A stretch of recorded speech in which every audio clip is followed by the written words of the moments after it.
गांव के बीच एक अच्छा सा घर था। ना बहुत अमीर, ना बिल्कुल गरीब।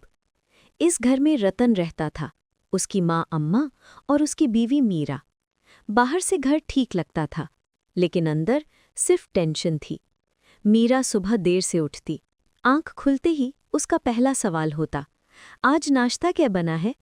अम्मा हर रोज सुबह अंधेरे में उठ जाती। पानी भरना, चूल्हा जलाना, रोटी बनाना, भैंस को चारा देना, सब कुछ अम्मा ही करती थीं। और मीरा बिस्तर पर लेटी रहती। रतन सब कुछ देखता था, पर कुछ बोलता नहीं था, क्योंकि मीरा बहुत झगड़ालू थी। अगर कोई बात उसके मन के खिलाफ हो जाए तो पूरा घर सर पर उठा लेती। इसी डर से रतन चुप रहता था। मीरा को सिर्फ खाना आता था। काम का नाम सुनते ही पेट दर्द का बहाना बना लेती।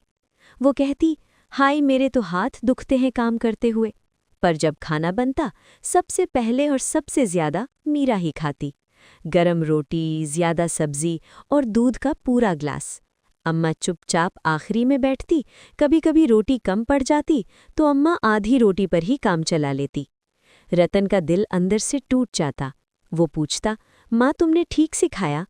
अम्मा बस इतना कहती, बेटा मुझे भूख ही इतनी थी। सच ये था कि अम्मा भूखी रहती थी। रतन कमज़ोर आदमी नहीं था, पर बीवी के गुस्से से बहुत डरता था। एक दिन उसने हिम्मत करके मीरा से कहा, थोड़ा अम्मा का भी ख्याल रखो। मीरा गुस्से से भड़क उठी। उसने पूरा घर सर पर उठा लिया।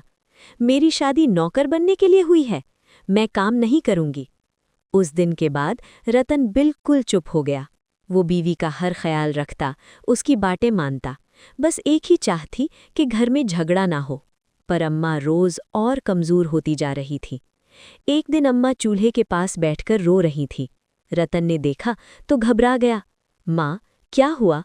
अम्मा ने धीरे से कहा, बेटा मैं थक गई हूँ घर संभालते संभालते। उस रात अम्मा ने एक बड़ा फैसला कर लिया। उसने रतन से कहा, बेटा तुझे दूसरी शादी करनी होगी। रतन घबरा गया। ये क्या कह रही हो माँ? अम्मा बोली, मुझे एक ऐसी बहू चाहिए जो घर संभाले, वरना ये घर टूट जाएगा। कुछ महीनों बाद रतन की दूसरी शादी हो गई। नई बहू का नाम निर्मला था। निर्मला बहुत सुंदर थी, पर उससे भी ज्यादा सुघड़ थी। वो सुबह सबसे पहले उठती, अम्मा के पैर छूती और काम पूछती। पहले दिन ही उसने चूल्हा संभाल लिया। अम्मा की आंखों में आंसू आ गए। मीरा ये सब देख रही थी। उसका चेहरा पीला पड़ गया। निर्मला हर काम प्यार से करती, अम्मा का खाना अलग से रखती और रतन का भी पूरा ख्याल रखती। गांव की औरतें कहने लगी, नई बहू तो हीरा निकली। मीरा अंदर ही अंदर जलने लगी। उसे लगा सब उसे भूल जाएंगे। पहली बार उसे डर महसूस हुआ, इस बात का डर कि वो अपनी जगह खो देगी। एक दिन मीरा ने देखा अम्मा निर्मला के साथ हंस रही थी। मीरा चुपचाप किचन में चली गई। उस दिन पहली बार मीरा ने रोटी बनाने की कोशिश की। उसके हाथ जल गए, रोटी टेढ़ी हो गई। पर निर्मला हंसकर बोली, कोई बात नहीं, धीरे धीरे आ जाता है। मीरा की आंखों में आंसू आ गए। अब मीरा काम में हाथ बटाने लगी। पहले थोड़ा, फिर धीरे धीरे ज्यादा। वो खाना बांटने लगी, पहले अम्मा, फिर सब।